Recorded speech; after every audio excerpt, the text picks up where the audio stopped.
Hi, third grade. It's time for social studies. And I am going to be reading to you from our textbook. And I didn't write these pages down because you can either listen or you can read along. I'm going to start on page 128, where we're reading about caring for our environment.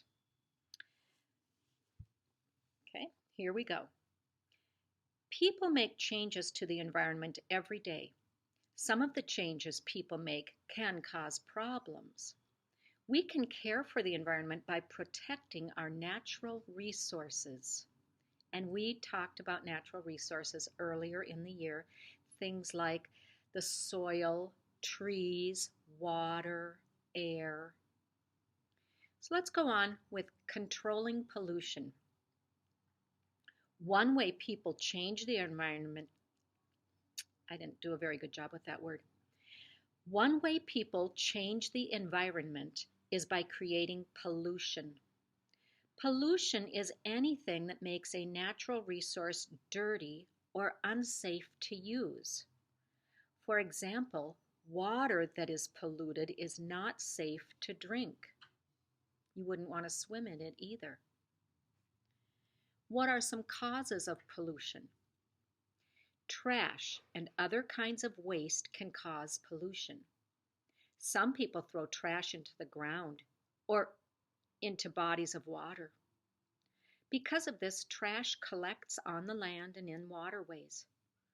This can make soil and water unsafe for plants, animals, including people.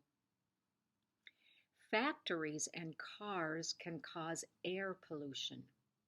Smoke in the air can mix with fog. This kind of pollution is called smog. Breathing polluted air can lead to health problems.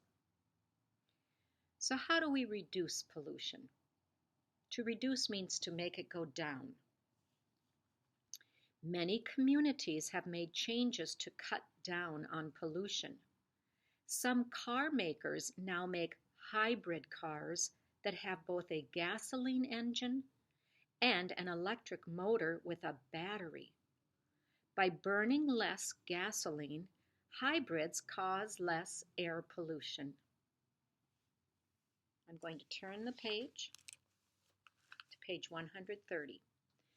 Conserving our resources. Conserving means saving, not using them all up at once. People protect natural resources through conservation. Conservation is the saving of resources to make them last longer. One form of conservation is to set aside lands for special protection. The use of the resources in these lands is limited. We have a lot of protected lands in North Carolina. They've become parklands where you cannot hunt the animals on those parts of land, and they're for everyone to enjoy, so you can't build a home there. They're for everyone to use. We can also reuse our resources. Another way people conserve is by recycling, and we do that right here at school. When people recycle, they use resources over again. Newspapers and cardboard, many plastics, glass from bottles and jars, and aluminum from cans can be reused. By recycling, people do not add as much trash to the landfills. Landfills are places where trash is dumped. Now, today, or the 22nd, April 22nd, we celebrated National Earth Day. The first Earth Day was on April 22nd, 1970. More than 20 million people showed their support across the country for conservation.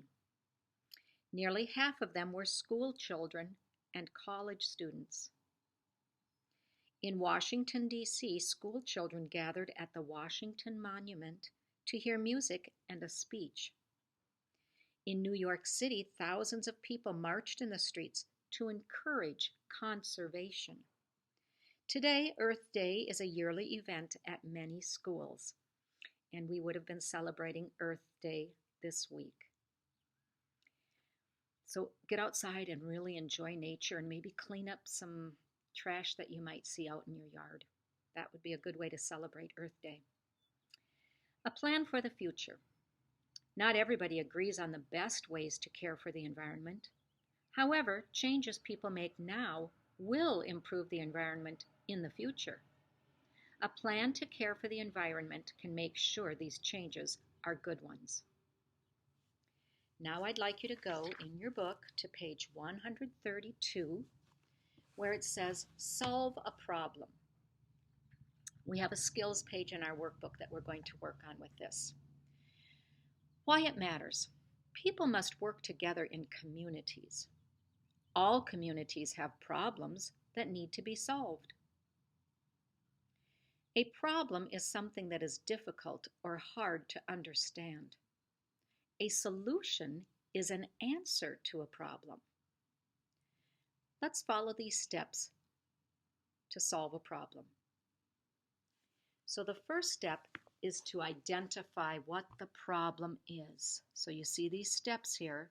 Let's go through those together while we look at the picture. And if we identify a problem, I think we all can see that there's trash on the ground and the trash can is overflowing. That's a problem. Step 2, gather information about the problem.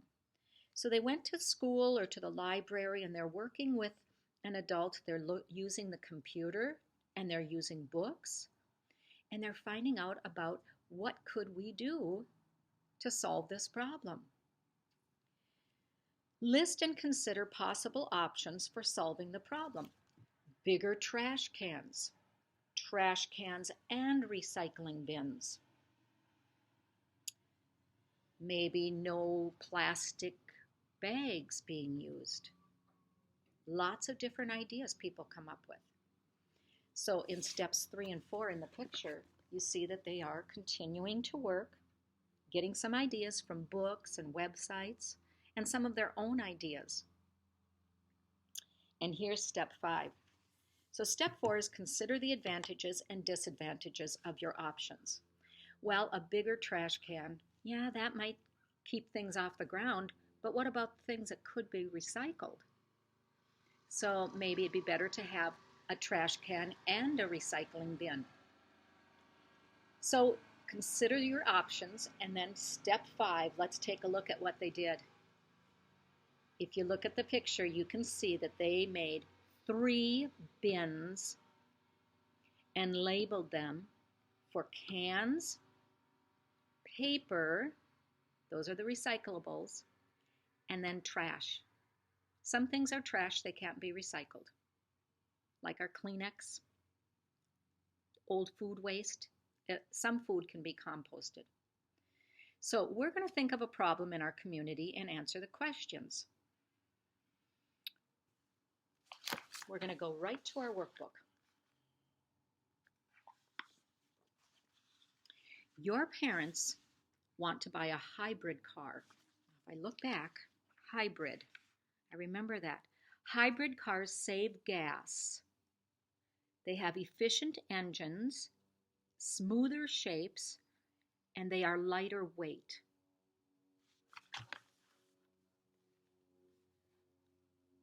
That's where we read a little bit about hybrid cars. So your parents want to buy one of those cars, and they're kind of expensive. So you're having trouble making a decision. And you say, Mom, Dad, I'll help you. You offer to help them by using the 5 problem-solving steps that you learned.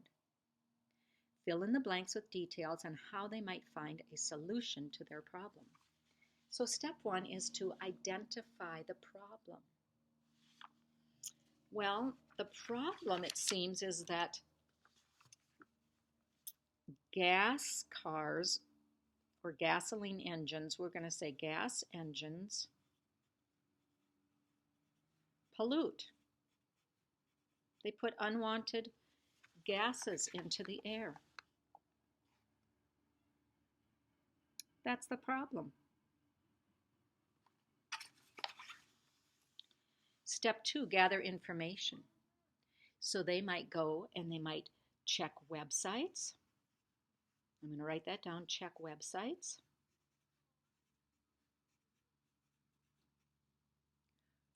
We could probably read about it, read about hybrids.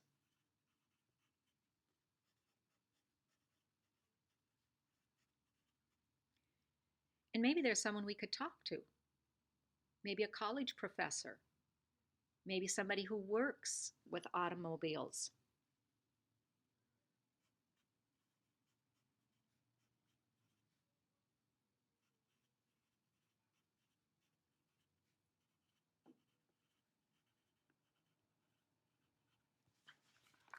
So I said I'm going to check some websites.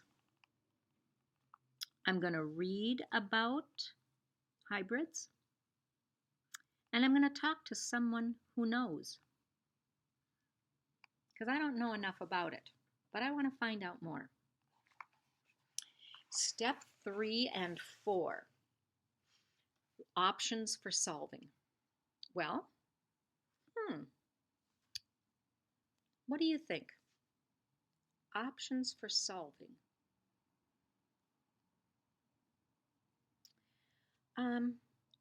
We can buy a hybrid car. That's going to solve it.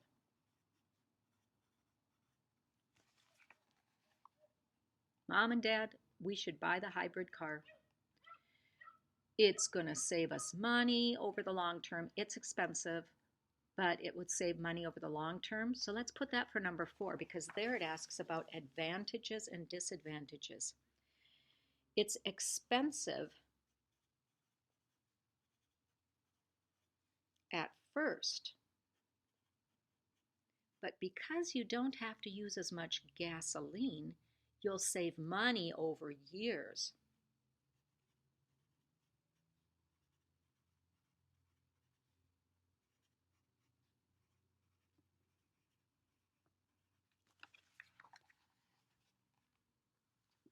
So I said expensive at first, but saves money on gas. So it might take a while for you to notice that, wow, we're saving money now, because right at the beginning you have to pay a lot up front. Another advantage, so we've got a disadvantage with an advantage. Another advantage is that it won't pollute as much. It's not going to be totally pollution free, but it won't pollute as much. So that's what you want to tell your folks too. Yeah, it's going to cost a lot at first, but then you'll save money on gas and it's not going to pollute as much. And finally, choose your solution. So your mom or dad, what are you going to do? Are you going to buy a gasoline engine car, or are you going to buy the hybrid car? Tell me which one you're going to buy and give me one reason why. Or you can give me more than one reason if you like. Okay, talk to you later. Hey, did you notice where I am? It feels really good to be in the classroom, but I sure do miss you guys. I'm looking at all the empty desks. Here's a big hug. Talk to you in a little bit.